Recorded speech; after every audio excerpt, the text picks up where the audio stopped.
This is what my days working from home used to look like.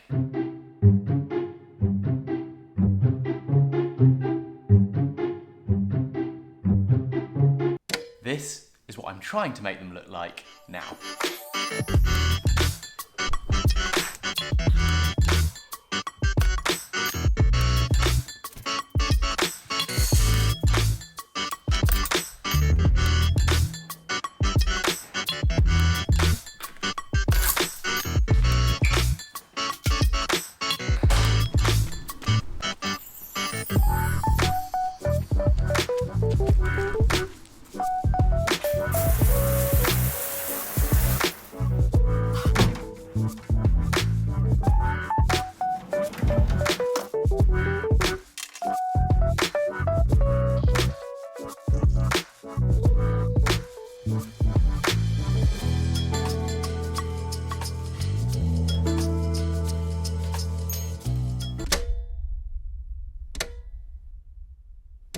Motivation.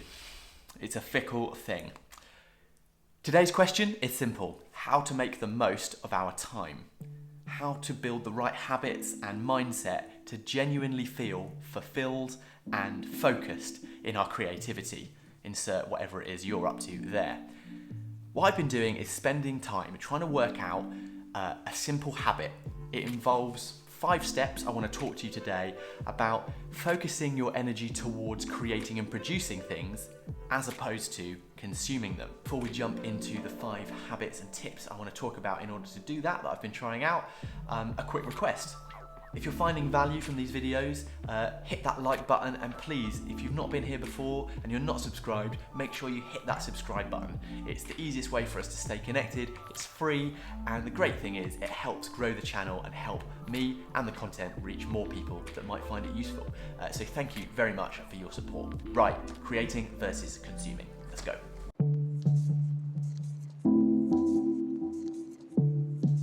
Hi everyone, I'm Simon, this is Better Creating, and at the time of filming this video, it's 2020 and we're at the heart of a global pandemic. So that means that a lot of us, including me, are spending a lot of time working from home or possibly just a bit stuck with very little to do and feeling frustrated as creatives, freelancers, whatever it is we're doing, that we can't be doing the things that we really feel we should be. Do you know what that feels like? My 20s. Why did the music stop? That was a bit dramatic. When I was a few years younger, I spent hours watching TV, surfing YouTube, and binge watching series on Netflix. I'm not saying I don't still do it, and whilst there is a place for these things, it's left me feeling like I'd wasted my weeks, not getting anywhere with creative projects or my career development or those bucket list items I really should have been focusing my time on. I was essentially procrastinating, consuming content and going nowhere. I felt this starting to happen again as the pandemic hit in 2020.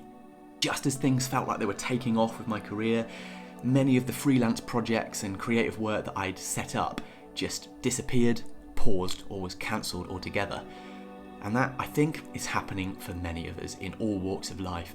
Staying motivated and intentional in our work has perhaps never been harder when many of us are having to work more from home or have fewer outlets and opportunities to do it in the first place.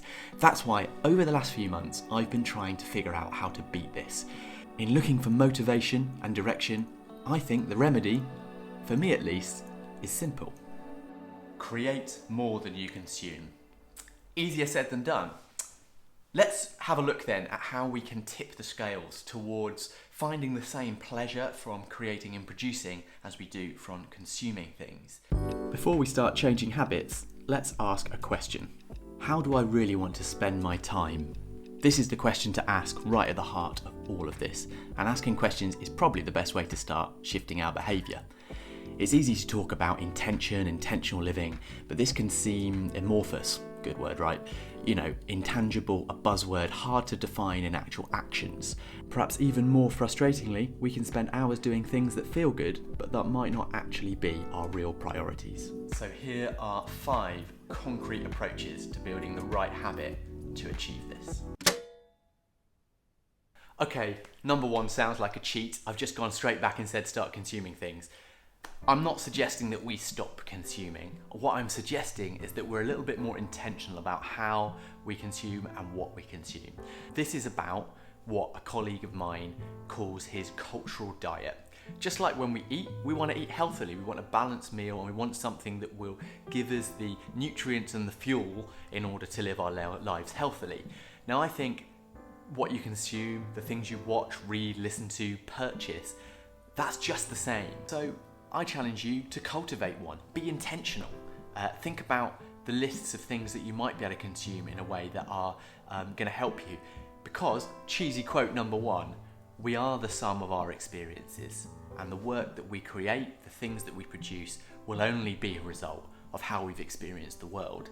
You might want to check out my video on collecting ideas and inspiration in Notion, which is about how I've made an automated bibliography of inspiration. It's a second brain system that helps me collect the things that I watch and read and listen to so that I can feed them into the work I'm doing. Check out the links above, below, and maybe later on. 2. I've set myself the challenge to simply create or achieve 3 simple things I can tick off each day. Now, let's caveat that. I don't mean that we must all create 3 pieces of art every day, although some people do. No, for me that's simply about making a meal rather than ordering one, or it might be writing a paragraph of an idea in a journal rather than flicking through Twitter, or filming part of a video rather than watching Netflix. The act of actually sharing one of those things, or just seeing the results in front of you, eating them, sharing them, looking at them, whatever it is, that is the thing that makes the habit grow. Organising your spaces to point you at creating. So setting up our spaces intentionally means we organise our environment, declutter our environment, so that it pushes and points us towards things like, for me, my pen, my keyboard, or my camera, as opposed to my couch. Practicing some lessons from simple living and decluttering my spaces has finally meant that there are less distractions drawing me in, like, well, sitting around and eating ice cream all the time. I'm pointed towards the right things. And by the way, I'm not saying ice cream is a bad thing. I will always eat ice cream. It's one of the best things in the world. What? I'm just not going to do it for most of the day. And this goes for our digital spaces too, organising and decluttering how we access and process information in a way that simplifies and removes distraction. But that is another video entirely.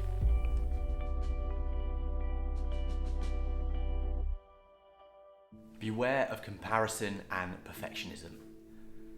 This 4th idea of how to cultivate the habit of creating more, I think, is easy to say, harder to do, and really important. We can spend so much of our time, comparing what we're doing to others, or even worse, holding ourselves to a sense of being perfect, or, I'm a perfectionist, it's not quite right.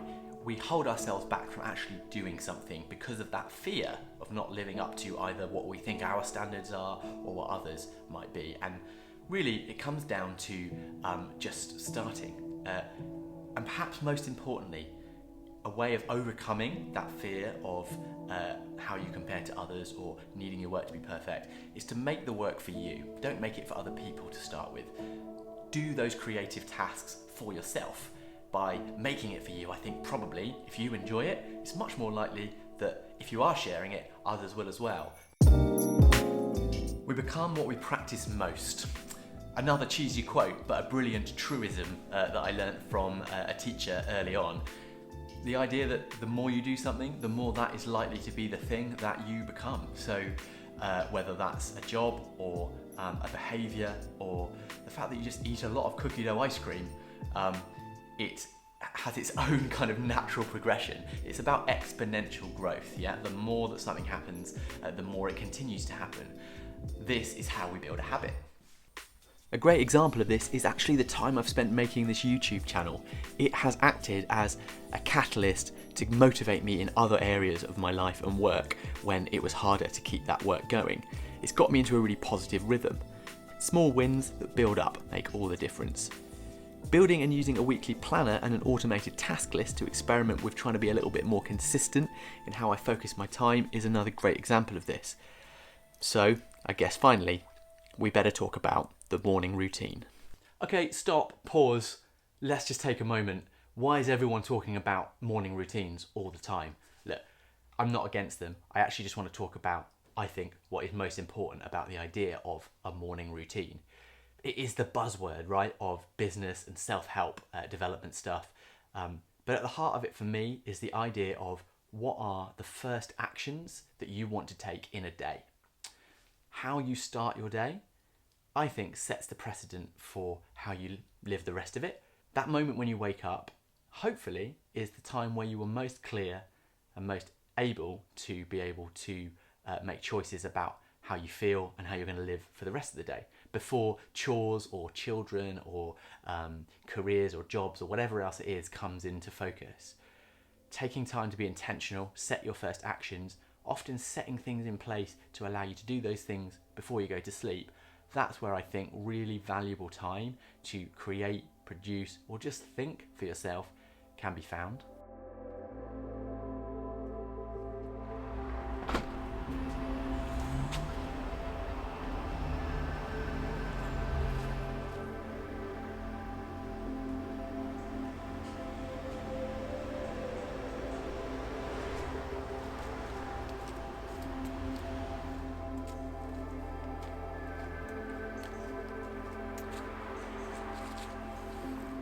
So look, building routines is an ongoing thing.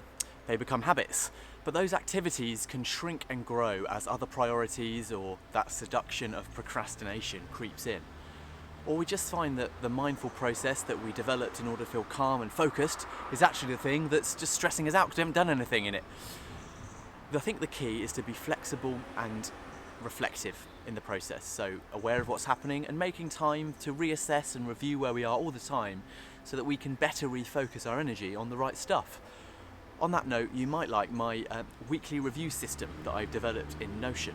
There's another video on that in my Simplifying Productivity series, and it looks at a system that essentially is a second brain and helps you to get a clearer sense of the big picture by reviewing everything in your life in that automated system in Notion, so check that out.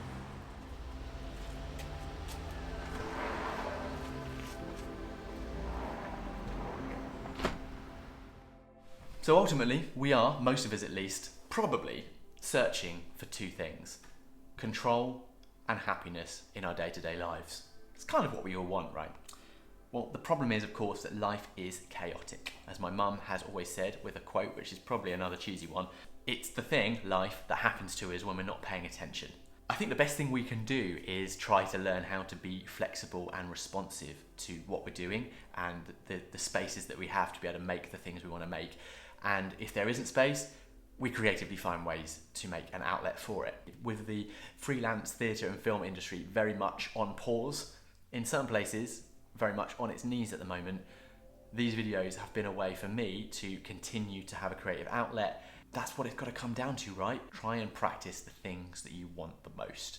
That has got to be the way to maintain a more consistent, positive outlook on our work and on our lives. Well, I hope that helps. Hit the subscribe button if you're not subscribed already. Like if you've enjoyed it and found value, and absolutely share this with a friend if you think they would find it valuable too. I'd love to hear from you as well in the comments below. You know, what are you doing to maintain your motivation and your productivity under the pressures of your own life, whatever it is that's happening right now for you. And hey, check out some more videos on productivity and creativity in these links below, and I'll see you in the next video.